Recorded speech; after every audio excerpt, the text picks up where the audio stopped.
تو آئیے آج کے ہم کلام کو شروع کرتے ہیں اور ہم چاہتے ہیں کہ ہم سب جو ہیں خدا کے کلام کو اپنے دل میں قبول کریں تاکہ خدا کا کلام جو ہے ہم سب کی زندگیوں میں جو ہے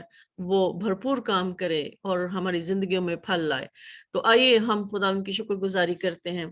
اور ہم خدا کے نام کو عزت اور جلال دیتے ہیں کیونکہ وہی قدرت، حشمت اور بزرگی کے لائق ہیں۔ ہم خدا باپ، خدا بیٹے اور خدا روح القدس کو عزت اور جلال دیتے ہیں۔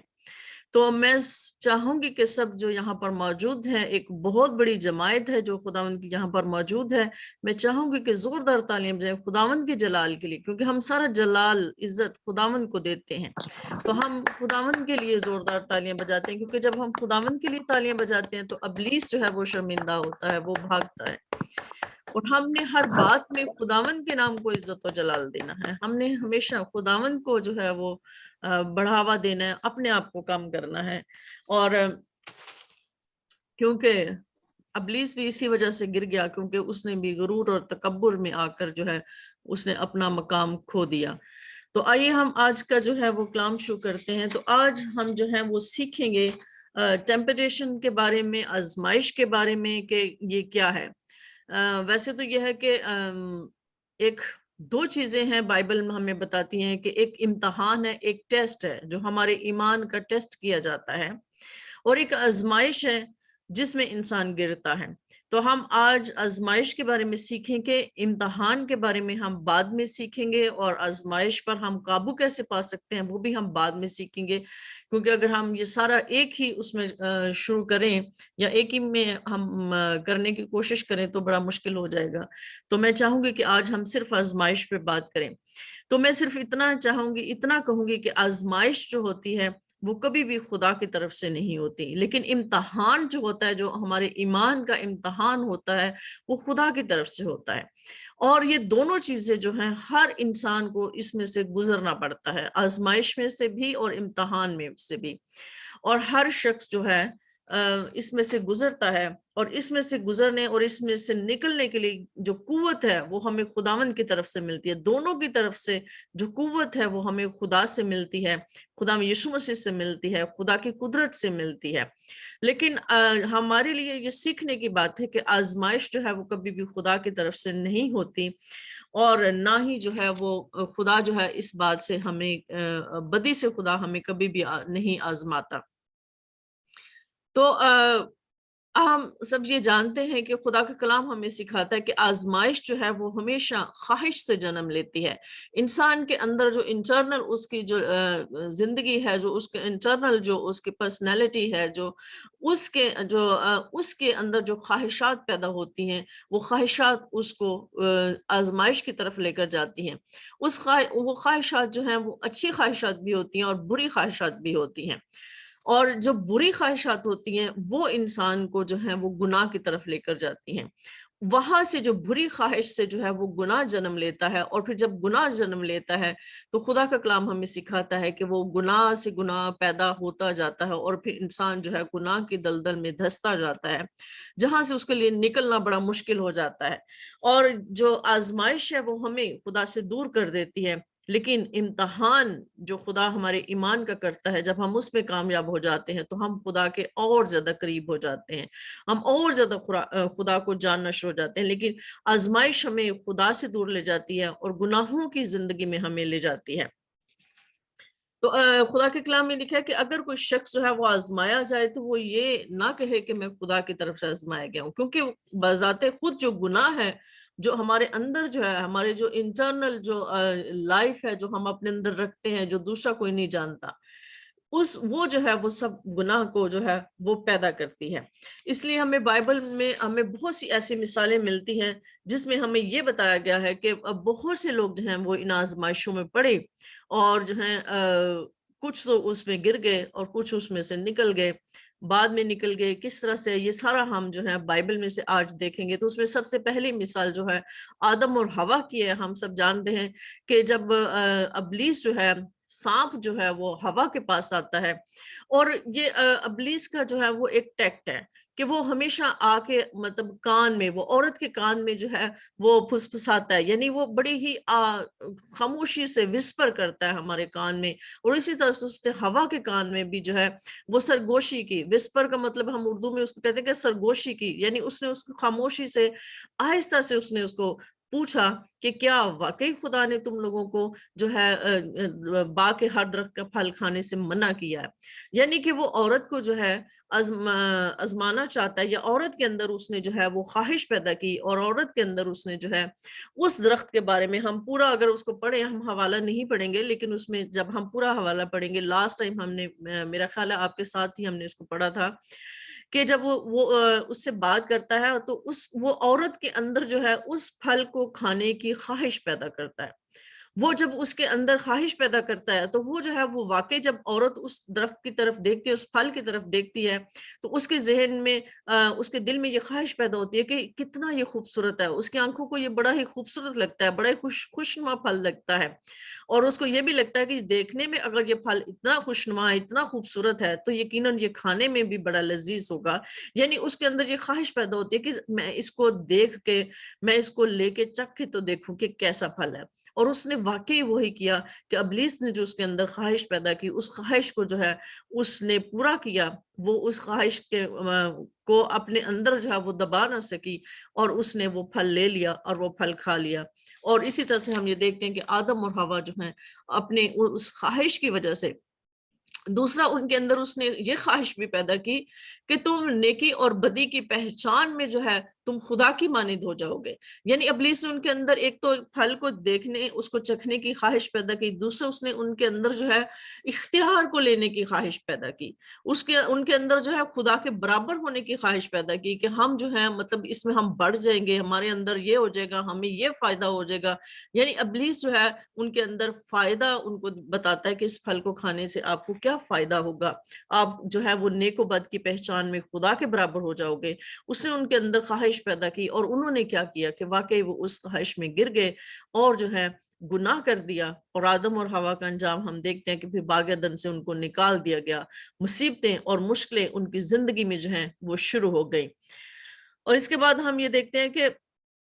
پیدائش کی کتاب اس کے 25 باب اس کے 29 سے 34 آیت میں ہم عیساؤ جو ہے، جس کو ادوم بھی کہا جاتا ہے، ادومی بھی کہا جاتا ہے، وہ جو ہے اس کا بھائی، جو یعقوب کا بھائی عیساؤ ہے، وہ جو ہے بھوک سے جو ہے وہ اتنا نڈھال ہو جاتا ہے کہ وہ مسور کی دال کے بدلے اپنے پہ لوٹے ہونے کا حق جو ہے اس کو حقیر جانتا ہے، اور اس کو مسور کی دال کے بدلے جو ہے وہ بیچ دیتا ہے۔ یعنی وہ جو بھوک تھی، اس نے اس کے اندر جو اتنی اس نے ٹیمپٹیشن، اس آزمائش میں ڈالا کہ وہ اس میں قابو نہ پا سکا، وہ صبر نہ کر سکا، اور اس نے اپنے بے لوٹے ہونے کا حق جو ہے وہ اس نے بیچ دیا۔ اسی طرح سے ہم یہ دیکھتے ہیں کہ داؤد جو ہے وہ دوسرا سیموئیل اس کے 11 باب اس کے 2 سے 4 آیت میں ہم یہ دیکھتے ہیں، اور اس واقعے سے ہم سب واقف ہیں کہ داؤد جو ہے ایک بادشاہ کی حیثیت سے جب اپنے محل کی چھت پر جاتا ہے تو وہ عورت کو جب دیکھتا ہے، بیت سبا کو دیکھتا ہے، جب اس کو دیکھتا ہے تو وہ بڑی خوبصورت ہوتی ہے، وہ نہاری ہوتی ہے، تو وہ اس کے اندر جو ہے ایک ہوس جو ہے، جو اس کے اندر ہے، وہ ہوس نے اس کے اندر جو ہے اس عورت کو حاصل کرنے کی خواہش جو ہے اس کے اندر پیدا کی۔ جب اس کے اندر وہ اس کو حاصل کرنے کی خواہش پیدا کی، کیونکہ اس کی ہوس اور اس کی شہوت پرستی نے اس کے اندر یہ خواہش پیدا کی، اس نے اس عورت کو لیا اور اس کے ساتھ زنا کیا۔ نہ صرف اس نے اس عورت کے ساتھ زنا کیا، بلکہ اس نے اس کے ہسبینڈ کو بھی جو ہے وہ مروا دیا۔ ہم سب یہ دیکھتے ہیں کہ داؤد بھی یہاں سے اس آزمائش میں سے نکل نہ سکا، یعنی وہ بھی آزمائش میں گر گیا اور گناہ جو ہے وہ کر بیٹھا۔ اس کے بعد ہم یہ پطرس کا دیکھتے ہیں کہ متی کے انجیل اس کے 26 باب اس کے 69 اور 75 ورسز میں ہم یہ دیکھتے ہیں، یہ بہت ہی مشہور ہے بات، ہم سب اس بات کو جانتے ہیں کہ اس نے خدا یسوع مسیح کا جو ہے وہ 3 بار جو ہے وہ انکار کیا، اس کو آزمایا گیا، لیکن وہ اس آزمائش پر پورا نہ اترا۔ حالانکہ خدا یسوع مسیح کے پکڑوائے جانے سے پہلے وہ یہ بات کرتا ہے کہ خداوند اگر مجھے تیرے ساتھ مرنا بھی پڑا تو میں اپنی جان دے دوں گا، لیکن جب اس پر آزمائش پڑی تو وہ کمزور ہو گیا، اور کمزور ہو کر جو ہے وہ اس میں گر گیا اور خدا یسوع مسیح کا اس نے انکار کر دیا۔ اب ہم یہ دیکھتے ہیں کہ آزمائش جو ہے وہ کہاں سے آتی ہے، آزمائش کی وجوہات کیا ہیں۔ آزمائش جو ہے وہ ہر طرف سے آتی ہے، اس کے لیے ہم کوئی ایک چیز نہیں کہہ سکتے کہ یہ جو ہے فلاں کی طرف سے ہے یا مطلب کسی دوسرے کی وجہ سے ہے، یا مطلب جو ہے وہ ہر طرف سے جو ہے ہمارے اوپر آزمائش جو ہے وہ آتی ہے۔ اور لیکن یہ بات میں اب بار بار ہم دہراتے ہیں اور میں یہ کہتی ہوں کہ مگر وہ خدا کی طرف سے نہیں ہوتی۔ جیسے کہ ہم یعقوب کا پہلا عام خط اس کا 13 سے 15 آیت ہم پڑھیں گے تو اس میں یوں لکھا ہے، یعقوب کا خط جیکب اس کا جو ہے فرسٹ چیپٹر ہے اور 13 to 15 ورسز ہیں، اس میں یہ لکھا ہے، جب کوئی آزمایا جائے تو یہ نہ کہے کہ میری آزمائش خدا کی طرف سے ہوتی ہے، کیونکہ نہ تو خدا بدی سے آزمایا جا سکتا ہے اور نہ وہ کسی کو آزماتا ہے۔ ہاں، ہر شخص اپنی ہی خواہشوں میں کھنچ کر اور پھنس کر آزمایا جاتا ہے، پھر خواہش حاملہ ہو کر گناہ کو جنتی ہے اور گناہ جب بڑھ چکا تو موت پیدا کرتا ہے۔ اے میرے پیارے بھائیوں، فریب نہ کھانا۔ یہاں پہ ہم نے 16 ورس میں پڑھا کہ اس میں وہ یعقوب جو ہے وہ اس بات کو ہمیں سکھاتا ہے کہ فریب نہ کھانا،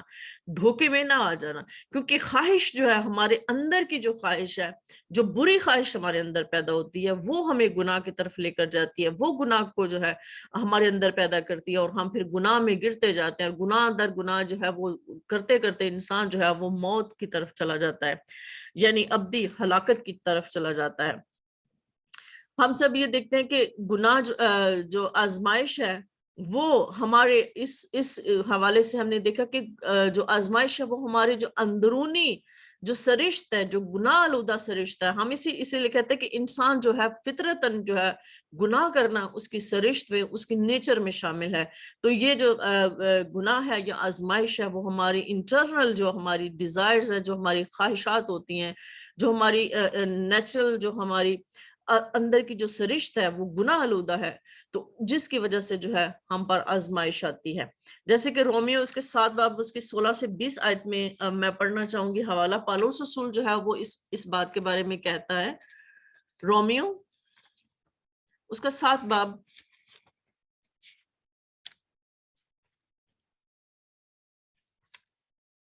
رومیو اس کا 7 باب اس کی 16 سے 20 آیت میں پالوس رسول یہ بات کرتا ہے،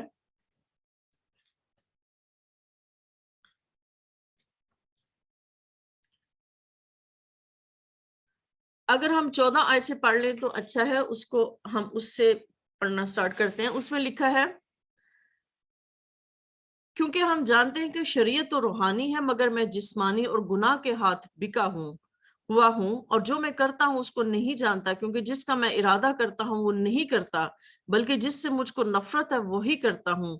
اور اگر میں اس پر عمل کرتا ہوں جس کا ارادہ نہیں کرتا تو میں مانتا ہوں کہ شریعت خوب ہے، بس اس صورت میں اس کا کرنے والا میں نہ رہا بلکہ گناہ ہے جو مجھ میں بسا ہوا ہے، کیونکہ میں جانتا ہوں کہ مجھ میں یعنی میرے جسم میں کوئی نیکی بسی ہوئی نہیں، البتہ ارادہ تو مجھ میں موجود ہے مگر نیک کام مجھ سے بن نہیں پڑتے، چنانچہ جس نیکی کا ارادہ کرتا ہوں وہ تو نہیں کرتا، مگر جس بدی کا ارادہ نہیں کرتا اسے کر لیتا ہوں، بس اگر میں وہ کرتا ہوں جس کا ارادہ نہیں کرتا تو اس کا کرنے والا میں نہ رہا بلکہ گناہ ہے جو مجھ میں بسا ہوا ہے۔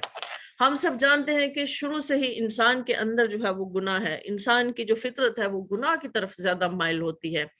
گناہ جو ہے وہ ہمیں کمفرٹ زون میں لے جاتی ہے، اس وجہ سے ہمیں گناہ جو ہے وہ بڑا ہی اچھا خوشنما، اس پھل کی طرح بڑا ہی خوشنما اور بڑا ہی لذیذ لگتا ہے، اس لیے گناہ جو ہے انسان گناہ کی طرف بڑی جلدی جاتا ہے بنسبت کے نیکی کی طرف۔ نیکی کی خواہش اس کے اندر جو ہے بہت کم ہی پیدا ہوتی ہے جتنی کہ گناہ کی خواہش اس کے اندر پیدا ہوتی ہے۔ تو ہم یہ دیکھتے ہیں کہ دوسرا پطرس جو ہے اس کے بارے میں آگے بیان کرتا ہے، دوسرا پطرس اس کا 2 باب 18 آیت میں یوں لکھا ہے،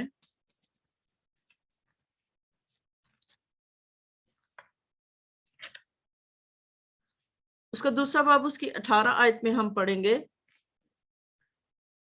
وہ گھمنڈ کی بےہودہ باتیں بک بک کر شہوت پرستی کے ذریعہ سے ان لوگوں کو جسمانی خواہشوں میں پھنساتے ہیں جو گمراہوں میں سے نکل ہی رہے ہیں۔ ہم یہاں پر یہ دیکھتے ہیں کہ انسان جو ہے بعض اوقات دوسروں کی وجہ سے جو ہے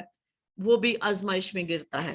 جو دوسرے لوگ ہیں یا جو دنیا ہے یا دنیا کے جو طور طریقے ہیں ان کی وجہ سے جو ہے ہمارے اوپر آزمائش آتی ہے. جیسے کہ ہم یہ دیکھتے ہیں کہ ایک انسان جو خدا کی طرف چلنا چاہتا ہے لیکن دوسرا شخص جو اس کے آس پاس ہے وہ خدا کے ساتھ نہیں چلتا، وہ جسمانی ہے، وہ دنیا ہے. اگر کوئی شخص جو ہمارے آس پاس رہتا ہے اور مطلب ہمارے اس کے ساتھ ریلیشن ہے وہ خداوند میں نہیں ہے تو ہمارے لیے وہ دنیا ہے، کیونکہ اب خدا نے ہمیں دنیا سے الگ کر دیا. اس لیے وہ شخص چاہے کوئی ہمارا بہن بھائی ہے، چاہے کوئی ہمارے ماں باپ ہیں، چاہے ہمارے معاشرے میں ہمارے دوست ہیں، عزیز دوست ہیں، اگر وہ بھی جو ہے ہمیں خداوند کی طرف آنے سے جو ہے وہ روکتے ہیں، وہ منع کرتے ہیں، اور بعض اوقات ان کی وجہ سے بھی ہمارے اوپر آزمائش آتی ہے. یعنی ہم ان کی وجہ سے بھی گھمنڈ اور بیہودہ باتوں کی وجہ سے جو ہے، ہم شہوت پرستی کی باتوں کی وجہ سے، ان کے کہنے کی وجہ سے بھی ہمارے اندر خواہشات پیدا ہوتی ہیں، ان کی ترغیب کی وجہ سے ہمارے اندر خواہشات پیدا ہوتی ہیں، جس کی وجہ سے ہم جو ہے گناہ میں گر کر ہم آزمائش میں گر جاتے ہیں. جیسے کہ آگے سلیمان بادشاہ جو ہے اپنے امثال کی کتاب میں جو ہے وہ اپنے بیٹے کو نصیحت کرتا ہے. ہم یہ دیکھتے ہیں کہ پرووربس میں جو ہے امثال کی کتاب، اس کا جو ہے 5 باب، اس کی 3 سے 6 آیت میں ہم پڑھیں گے. اس میں یوں لکھا ہے، کیونکہ بیگانہ عورت کے ہونٹوں سے شہد ٹپکتا ہے اور اس کا منہ تیل سے زیادہ چکنا ہے، پر اس کا انجام ناگ دونے کی مانند تلخ اور 2 دھاری تلوار کی مانند تیز ہے. اس کے پاؤں موت کی طرف جاتے ہیں، اس کے قدم پاتال تک پہنچتے ہیں. یہاں پر ہم یہ دیکھتے ہیں کہ سلیمان بادشاہ جو ہے وہ اپنے بیٹے کو اس بات سے منع کرتا ہے کہ جو بیگانہ عورت ہے وہ کس طرح سے جو ہے اپنی چاپلوسی سے، اپنے کاموں سے، اپنی باتوں سے جو ہے، اس کی ہمیں باتیں تو میٹھی لگتی ہیں، شہد سے بھی زیادہ میٹھی لگتی ہیں، لیکن اس کا انجام جو ہے وہ ناگدونے، یا مطلب اس کا انجام بہت ہی تلخ اور بہت ہی جو ہے کڑوا انجام ہوتا ہے، جو ہمیں موت کی طرف لے کر جاتا ہے. اس کے بعد ہم یہ دیکھتے ہیں کہ زیادہ تر جو ہماری آزمائشیں جو ہم پر آتی ہیں، جیسے میں نے 2 وجوہات بیان کی کہ پہلا جو ہماری انٹرنل جو سرشت ہے، جو ہماری فطرت ہے، جو نیچرل فطرت ہے وہ اس میں گناہ ہے. دوسرا ہم پر جو آزمائشیں ہیں وہ دوسروں کی وجہ سے بھی آتی ہیں. اور تیسری جو بات ہے وہ یہ ہے کہ آزمائش ہم پر ابلیس اور اس کے پیروکاروں کی وجہ سے بھی ہم پر آتی ہیں اور ہم آزمائے جاتے ہیں. جیسے کہ ہم نے ابھی دیکھا کہ آدم اور حوا جو ہیں وہ ابلیس کے بہکانے سے جو ہے انہوں نے گناہ کیا، ابلیس نے ان کے اندر خواہش پیدا کی. ایوب کو ہمارے سامنے اس کا حال ہے، یسوع مسیح کا ہمارے سامنے حال ہے کہ ابلیس نے خدا یسوع مسیح کو 3 بار آزمایا، لیکن خدا یسوع مسیح اس پر پورا اترے. اور پالوس اور یہ سارا کچھ جو ہے ہم اس بات سے دیکھتے ہیں کہ یہ ابلیس کی وجہ سے ہے، اور ابلیس جو ہے ہمارے اندر جو گناہ کی سرشت ہے اس کو نکلنے نہیں دیتا، اس کو ہمارے اندر سے ختم نہیں ہونے دیتا، جب تک ہم خود اس کے ساتھ جنگ نہ کریں، جب تک ہم خود اس کی جدوجہد کر کے جو ہے ہم جو ہے لڑائی کر کے جو ہے ہم اس پر قابو پاتے ہیں. لیکن وہ مسلسل ہمارے اندر جو ہے گناہ کی اس رشت سے ہمیں آزاد نہیں ہونے دیتا. تو اس طرح سے ہم آگے ہم چلتے ہیں تو اس میں جو ہے بہت سارے حوالہ جات ہیں جس میں ہمیں یہ بتایا جاتا ہے کہ جو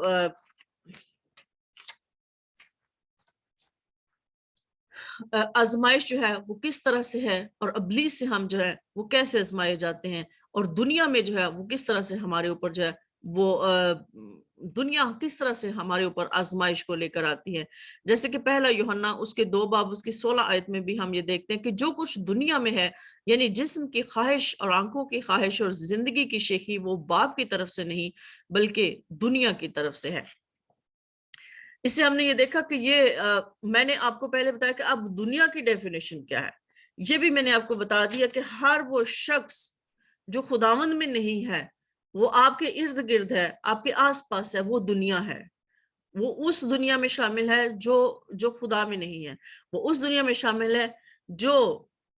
ابلیس کے انڈر ہے، وہ اس دنیا میں شامل ہے جن کا رہبر یا جن کا باپ جو ہے وہ خداوند نہیں ہے بلکہ ابلیس ہے. اس لیے ہر وہ شخص جو خداوند میں نہیں ہے ہمارے لیے دنیا ہے. ہم دنیا کسی اور چیز کو نہ سمجھے کہ دنیا پتہ نہیں کون سی جگہ ہے یا دنیا میں پتہ نہیں کون سے ایسے لوگ ہیں، لیکن ہر وہ شخص جو خداوند میں نہیں ہے وہ دنیا ہے ہمارے لیے. اور وہ کیا کرتا ہے کہ وہ کہتا ہے کہ دنیا کی خواہشات کیا ہیں, دنیا میں کیا چلتا ہے, دنیا کس کے پیچھے چلتی ہے, دنیا جسم کی خواہشوں کو پورا کرنے کی کوشش کرتی ہے, دنیا آنکھوں کی خواہش کو پورا کرنے کی کوشش کرتی ہے, اور زندگی کی وہ شیخی بگاڑتے ہیں, روپیہ پیسہ, گاڑیوں کی شو, اور یہ سارا کچھ جو شو آف ہے وہ سارا کچھ جو ہے وہ دنیا میں ہوتا ہے, اور دنیا اس بات کی خواہش کرتی ہے. اور وہ اس ساری چیزیں وہ کہتا ہے کہ یہ خدا کی طرف سے نہیں ہے, یہ باپ کی طرف سے نہیں ہے, بلکہ دنیا کی طرف سے ہے. اور ہم یہ جانتے ہیں کہ دنیا پر کس کا کنٹرول ہے, ابلیس کا کنٹرول ہے. بائبل ہمیں سکھاتی ہے کہ دنیا کا خدا کون ہے, ابلیس ان کا خدا ہے. اسی طرح سے ہم پہلا تموتھیوس اس کا 6 باب اس کی 9 سے 10 آیت میں ہم یہ دیکھتے ہیں کہ پیسے کا جو لالچ ہے وہ بھی ہمیں آزمائش کی طرف لے کر آتا ہے. پیسے کا لالچ, اس میں وہ بات یہ کرتا ہے, پہلا تموتھیوس اس کا 6 باب اس کی 9 سے 10 آیت میں یوں لکھا ہے, کیونکہ نہ ہاں دینداری قناعت کے ساتھ بڑے نفع کا ذریعہ ہے, کیونکہ نہ ہم دنیا میں کچھ لائے اور نہ کچھ اس میں سے لے جا سکتے ہیں. بس اگر ہمارے پاس کھانے پہننے کو ہے تو اسی پر قناعت کریں, لیکن جو دولت مند ہونا چاہتے ہیں وہ ایسی آزمائش اور پھندے اور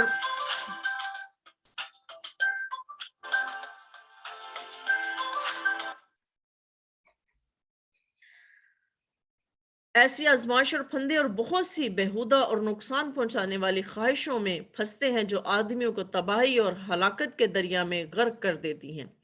تو میرے عزیزو, یہاں پر جو تموتھیوس ہے وہ اس بات کو بیان کرتا ہے کہ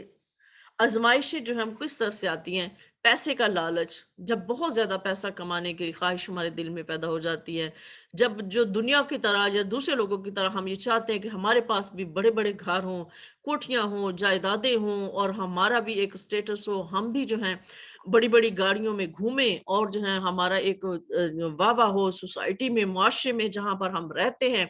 یہ ساری چیزیں بھی جو ہے وہ ہمیں آزمائش میں ڈالتی ہیں اور ہمیں گناہ کی طرف لے کر جاتی ہیں. اس کے بعد ہم یہ دیکھتے ہیں کہ استثنا اس کے 8 باب اس کی 17 سے 18 آیت میں موسیٰ جو ہے وہ اپنی بنی اسرائیل قوم سے یہ بات کرتا ہے کہ جب تم لوگ آباد ہو جاؤ, اور جب تم لوگوں کے پاس پیسہ آ جائے, جب تم لوگوں کو خدا اتنی زیادہ برکت دے دے کہ تمہارے پاس پیسہ ہو, دولت ہو, سب کچھ ہو, تو کبھی بھی یہ مت کہنا, کہ اپنے دل میں یہ مت سوچنا کہ جو یہ ساری دولت اور یہ جو ساری طاقت ہے, یہ ساری میں نے اپنے زور سے, اپنی طاقت سے جو ہے وہ میں نے حاصل کی ہے, اور جو مجھے دولت نصیب ہوئی ہے. وہ یہ بات کرتا ہے کہ دولت جو ہے وہ خدا کی طرف سے ہمیں دی جاتی ہے جب ہم خداوند میں ہوتے ہیں, اور ہم نے اپنی طاقت سے, اپنے ہاتھ سے نہیں کمائی ہوتی, وہ ہمیں خدا نے دی ہوتی ہے. اور خداوند کی طرف سے ہمیں کیوں ملتی ہے؟ کہ ہم خداوند کی شکر گزاری کر سکیں, تاکہ ہم اس دولت کو خداوند کی بادشاہی کے لیے استعمال کر سکیں, تاکہ ہم دوسروں کے لیے اس کو خرچ کر سکیں, دوسروں کے لیے ہم اس کو ایمانداری کے ساتھ اس کا مختار ہو کر اس کو خرچ کر سکیں, اور ہم ہر وقت خداوند کی شکر گزاری کریں. کیونکہ خداوند اگر ہم دولت اور پیسہ دیتا ہے تو وہ ہمارے اپنی محنت اس میں کوئی کام نہیں لاتی, بلکہ یہ خدا کی طرف سے ہوتی ہے. اسی طرح سے ہم نے دیکھا کہ شہوت پرستی جو ہے, ہوس جو ہے, امثال کی کتاب میں ہم یہ دیکھا کہ امثال کی کتاب میں سلیمان بادشاہ اپنے بیٹے کو منع کرتا ہے کہ جو بیگانہ عورت ہے اس سے اپنے آپ کو بچانا. اگر ہم اس میں اور حوالہ جات دیکھیں, جیسے کہ امثال کی کتاب اس کے 6 باب میں اور اس کی 25 آیت میں ہے, وہ یہ بات کرتا ہے, تو اپنے دل میں اس کے حسن پر عاشق نہ ہو, اور وہ تجھ کو اپنی پلکوں سے شکار نہ کرے. یہاں پر ہم یہ دیکھتے ہیں, پچھلے میں ہم نے دیکھا کہ وہ جو بیگانہ عورت ہے, ابھی وہ اسی کی بات کر رہا ہے کہ تو اپنے دل میں اس کے حسن پر عاشق نہ ہو, جس طرح سے داؤد جو ہے وہ اس خوبصورت عورت کا عاشق ہو گیا, اور وہ تجھ کو اپنی پلکوں سے شکار نہ کر لے, یعنی تجھے اپنی باتوں میں نہ پھنسا لے. اور اس کے بعد جو ہے وہ کہتا ہے کہ 7 باب اور 21 آیت میں جو ہے وہ یہ بیان کرتا ہے, اس نے میٹھی میٹھی باتوں سے اس کو پھسلا لیا اور اپنے لبوں کی چاپلوسی سے اس کو بہکا لیا. مطلب جو بیگانہ عورت جس کے بارے میں ہم دیکھتے ہیں کہ وہ عورت جو ہے